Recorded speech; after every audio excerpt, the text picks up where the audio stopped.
धुम चिक धुम चिक धुम चिक धुम चिक धुम चिक धुम चिक धुम चिक। नमस्कार दोस्तों, स्वागत है आप सभी का एक बार फिर से इस पॉडकास्ट में जिसका नाम है दादी जी का ठेव चश्मा। दोस्तों, आज बड़ी प्यारी सी कहानी सुनेंगे जो हम अक्सर अपनी दादी से, अपनी मम्मी से बचपन में सोते वक्त सुनते थे।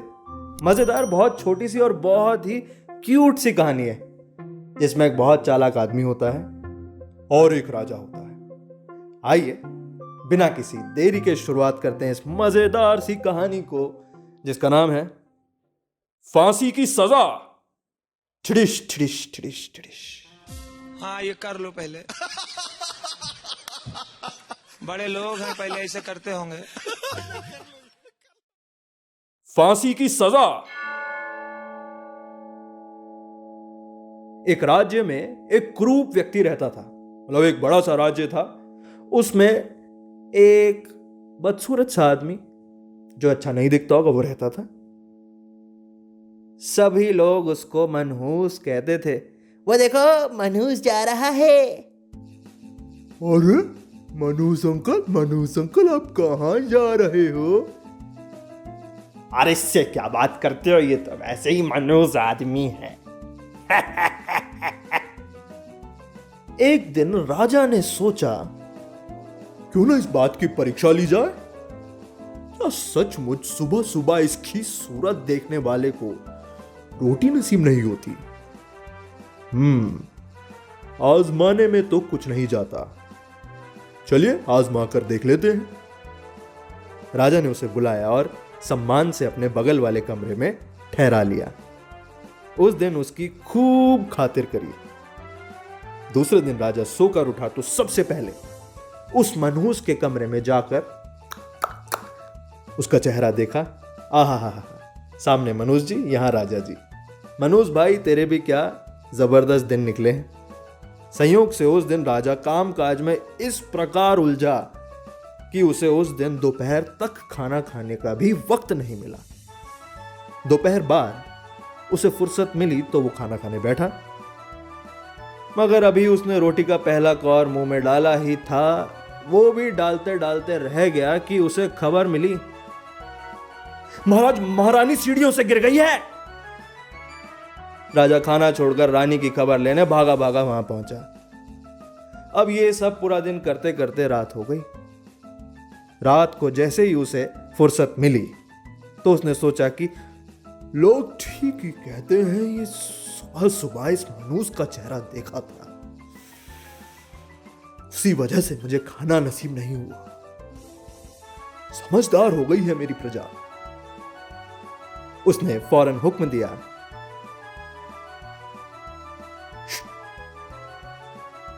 कल सुबह होते ही इस मनहूस को ना फांसी पर चढ़ा दिया जाए। इस जैसे लोग मेरे राज्य में हो तो मेरा राज्य कभी तरक्की नहीं कर पाएगा। आओ इसको फांसी पे डालो, चलो। अब राजा जी तो राजा जी हैं, उनका हुक्म कैसे टाला जाए। सिपाहियों ने फौरन उसे पकड़कर कारागार में डाल दिया। दूसरे दिन उसे फांसी दी जाने लगी। राजा वहां स्वयं ही उपस्थित था। उसने पूछा, तुम्हारी कोई अंतिम इच्छा हो तो बता दो फटाफट। ठीक। मनहूस कुरूप भले ही था, दिखने में अच्छा नहीं था, मगर थोड़ा सा सूझबूझ वाला तो जरूर था।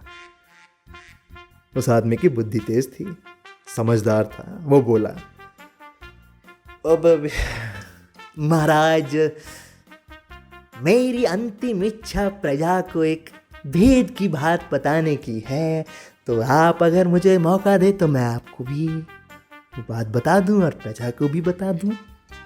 इतना नहीं करेंगे मेरे लिए? कैसे भेद की बात? राजा ने कड़क कर पूछा। मैं प्रजा को यह बताना चाहता हूं कि ये सच है कि मैं मनहूस हूं और सुबह मेरी सूरत देखने वाले को खाना भी नसीब नहीं होता, मगर महाराज मुझसे भी अधिक मनहूस हैं। सुन रहे हैं महाराज? थोती बात नहीं कर रहा, प्रमाण दूंगा, क्योंकि उनकी सूरत देखने वाले को तो फांसी पर चढ़ाया जाता है। ये बात सुनते ही राजा की आंखें खुल गई। इस विषय पर तो उसने कभी सोचा नहीं था कि उस मनहूस ने आज सवेरे सबसे पहले उसकी शक्ल देखी थी। करता क्या ना मरता, उसने उसे फौरन रिहा करवा दिया और कहा, इधर आ। खबरदार ये बात अगर किसी को बताई तो किसी को नहीं पता। चल निकल जा, तेरी जान बख्शी है मैंने, भाग जा यहां से, चल। इसलिए कोई भी निर्णय खूब सोच समझ कर लेना चाहिए। ये तो कहानी बताती है, लेकिन इस कहानी से आप क्या सीखते हैं हमें कमेंट में बताएं। सुन करके बड़ा मजा आएगा। आइए डिस्कस करते हैं कुछ। तो आप सभी का इस कहानी को इतने इत्मीनान के साथ सुनने के लिए तहे दिल से बहुत बहुत बहुत बहुत शुक्रिया। आइए हर बार की तरह आज भी केवल और केवल 2-4 मिनट बिल्कुल अलग होकर घर का जो ऐसा कोना जहां कोई ना हो वहां बैठ जाएं, आंखें बंद करें और छोटी सी प्रार्थना करें, लेकिन बहुत दिल से, कि अब हम यार जल्दी इस कोरोना से मुक्त हों और एक कोरोना फ्री वर्ल्ड में जी सकें। बस इतना ही चाहिए। आप सभी का तहे दिल से बहुत बहुत शुक्रिया। फिर मिलेंगे, ख्याल रखिएगा।